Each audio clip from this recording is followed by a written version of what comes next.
Obrigado, galera, vocês que estão acompanhando a gente pelo YouTube. Sejam bem-vindos aí a mais um resumo de uma das corridas que a gente tem acompanhado aí da CPMX Arena Motocross. A última foi em Angatuba e nós tivemos a categoria 230. Na categoria 230, o Pedro de Paranapanema é quem venceu, mas venceu com dificuldades, porque caiu duas vezes durante a prova e foi superando os adversários para conseguir o primeiro lugar.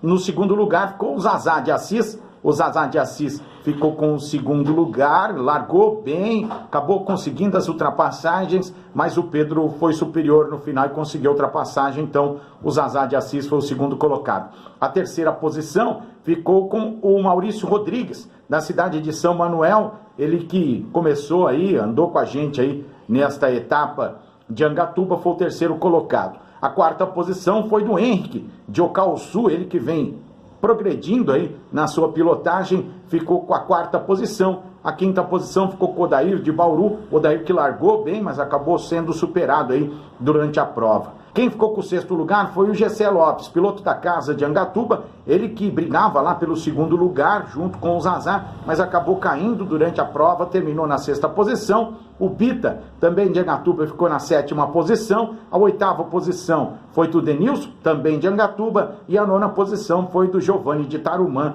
terminando aí as posições da categoria MX 230 cilindradas na cidade de Angatuba. Agora você vai ver um trechinho aí da minha narração, mas não esquece não, hein? Coloca lá o sininho, deixa o seu joinha e compartilha esse vídeo aí com a galera que gosta aí do motocross, principalmente da região onde a gente atinge a CPMX Arena Motocross. Volta no primeiro lugar, Zazá é primeiro, Gessé é segundo, Pedro cai no terceiro lugar, colocado é o Odair, fica o Henrique, fica o Maurício.